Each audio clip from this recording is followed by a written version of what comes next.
ويبدأ لقاء الاهلي والاسماعيلي، وفي نفس الوقت شغال الارسنال ومانشستر سيتي.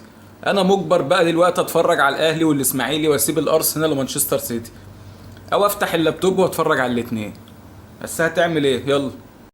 بنا ايه دلوقتي يعني اللي انا اقعد فاتح اللابتوب وفاتح التلفزيون وعمال بتفرج شويه هنا وشويه هنا؟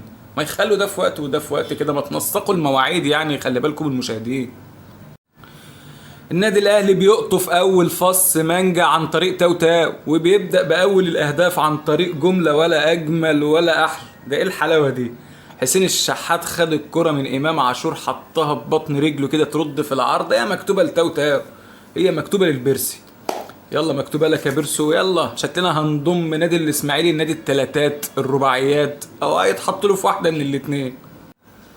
قعدنا نقول امام، قعدنا نقول امام لحد ما امام اتصاب. بس شايف الواد وهو طالع بيعيط وزعلان ازاي؟ شفت يا جدع بيحب النادي الاهلي ازاي؟ من صغره اهلاوي، ده من صغره اهلاوي. هو كان جاي عندكم بالغلط.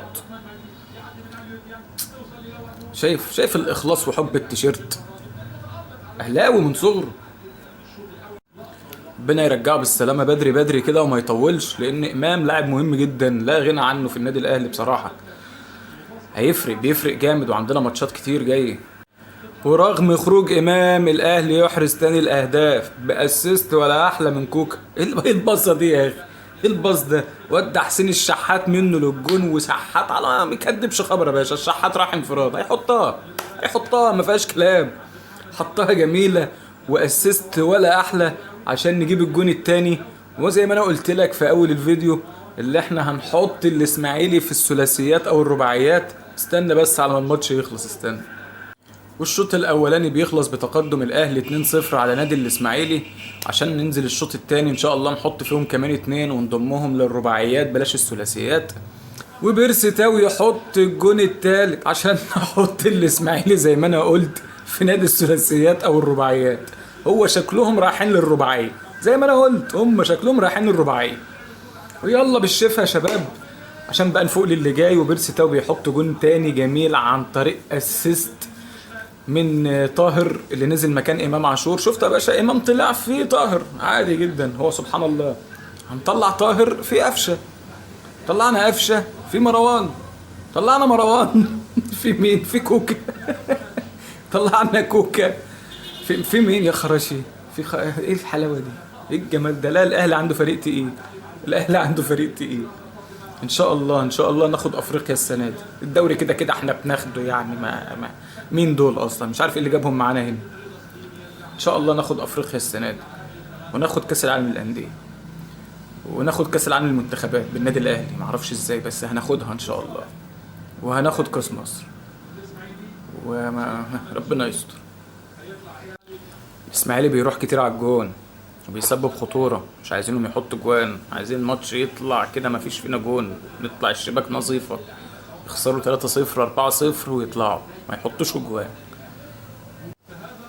نزلنا قفشه وزعلوك. ايه زعلوك ده؟ شايفين الاسامي؟ زعلوك مش بيسو وايشو. ايه مين بيسو وايشو؟ ايه بيسو وايشو ده؟ شايفين؟ هم دول الناس اللي تتصعد. اسامي كده تخوف. زعلوك بس بيسو وايشو يعني. ودول تلعبهم بايه دول؟ ببالونه؟ تخيل بيسو ولا ايشو لو شاط الكرة بسن رجله هيقول لك سباعي واوا. بعد ما كان خلاص بيرسي تاو هيحرز ثالث الاهداف ليه والرابع للنادي الاهلي، تقوم الاسماعيلي يرد عليك بهجمه تنتهي معاهم بجون، عشان اللقاء كده شكله هينتهي 3-1. خلاص الاهلي ريح.